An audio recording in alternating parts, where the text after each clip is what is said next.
Let's turn to what is another huge scandal, Biden's Autopen. The White House is investigating former President Joe Biden's use of the Autopen, and tens of thousands of documents are being reviewed. This story is just wild. The Autopen was used to sign pardons, including preemptive pardons for members of Joe Biden's family, also Dr. Anthony Fauci. The only one that happened to be signed by hand appears to be for Hunter Biden, which he said he would not do. And in his final weeks in office, Biden granted clemency and pardoned more than 1,500 people in what the White House described at the time as the largest single-day act. Where is this investigation going to go? Oh, well, it shouldn't stop. I can tell you that much. I actually, when I worked at the White House, I had several roles, but one of my final official roles over at the White House was one of which had Autopen privileges. So I know the process very well. And I can tell you that there are individuals, there are two offices that are completely apolitical that stay between each administration. One is the executive clerk's office. They're the ones that handle from start to finish every single thing the president signs. And then the other element, the other office, is the actual Office of Records Management that physically mans the Autopen. Both of those offices are still intact. They maintain and are responsible for all the historical elements of the presidential executive power.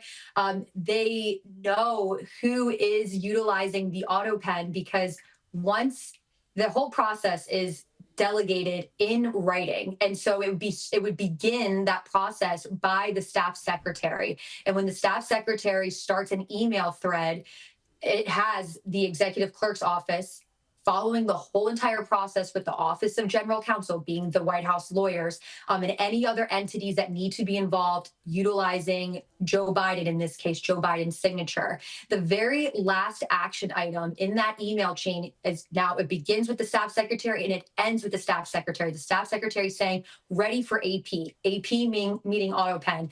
The executive clerk takes the document, produces it, prints it off on their own computer with nice White House bond paper, and walks all the way up to the highest floor, the fifth floor, over at the Eisenhower Executive Building, and hands it on over. Present, doesn't leave, hands it on over to records management, where they turn on the Autopen, and the clerk also signs their name on paper, so it's being cataloged as well in writing and in email who is touching the Autopen, who is part of this process. And I mentioned that, and just kind of a watered down version of exactly how that works is because the last that we heard, right, was from GOP Oversight calling in Neera Tanden, the second of three staff secretaries. And the staff secretary position in general is a very unsexy term, but it actually is one of the most important, most confidential roles at the White House. People don't really recognize that it's revered as the nucleus of the administration. And so Neera Tanden being in that position, and then the third person being Stephanie Feldman, who took over for her, Neera Tanden was brought in by GOP Oversight recently and said, point blank period, under oath, perjuring herself, saying, I don't know who authorized me to authorize on Biden's behalf the Autopen. Then all of a sudden this New York Times article comes out and Joe Biden says, it was me, and it was my chief of staff.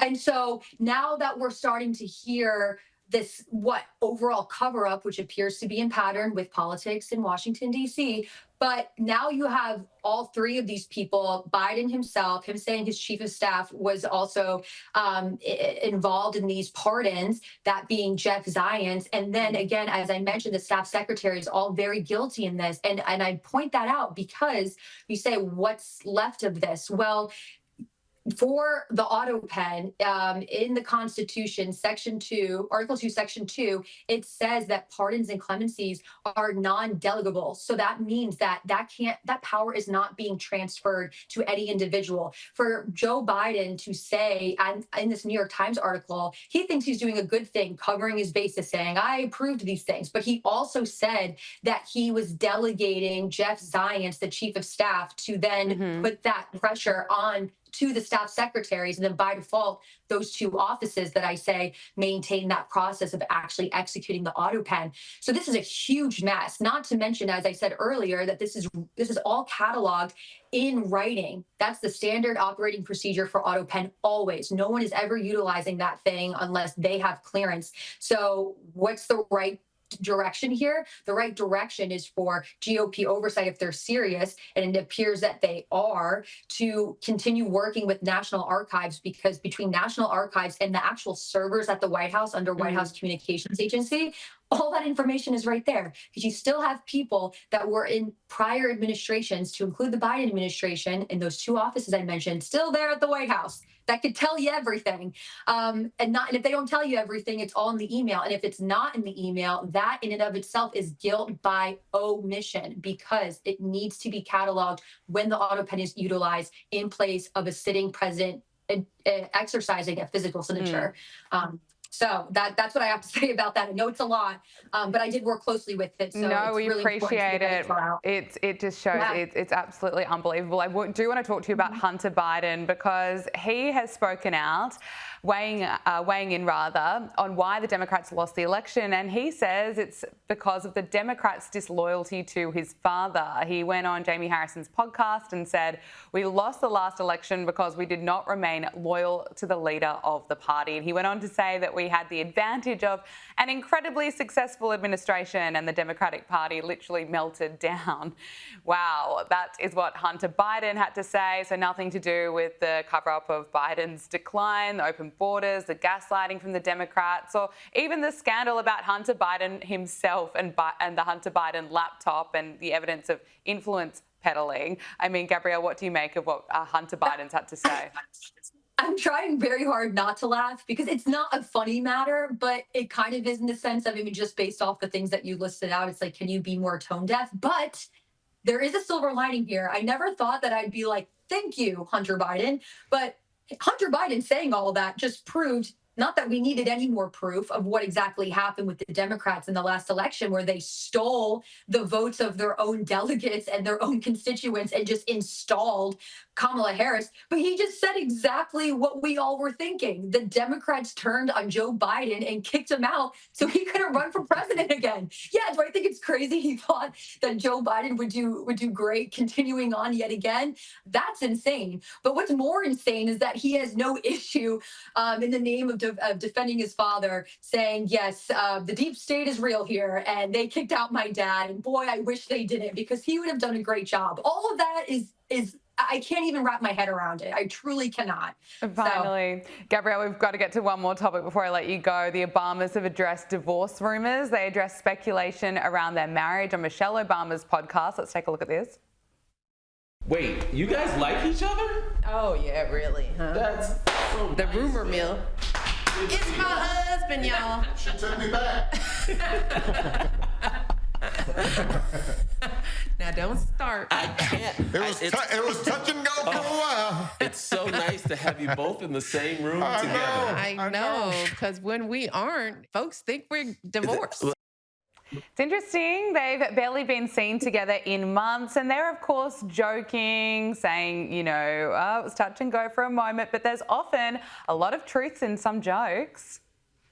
Oh, yeah, Gabriella. I mean, they're just trying to gaslight us. This is outside of politics. They're just trying to gaslight their public perception. And honestly, not that gosh, you're going to make me say a bunch of things I never thought I would say, like, thank you, Hunter Biden, for being honest, or, oh boy, I feel bad for Obama. But I mean, for his relationship, my gosh, this actually reminds me so much of Will Smith and Jada Smith, and kind of just the lack of wanting to protect a marriage, or, maybe even just you say the perception. They admitted that the perception of their marriage isn't positive. And as a joint cohesive couple, you would imagine that they would take it a heck of a lot more serious, especially representing the country for such a long time, and being that quote unquote pillar of hope, putting it in their words.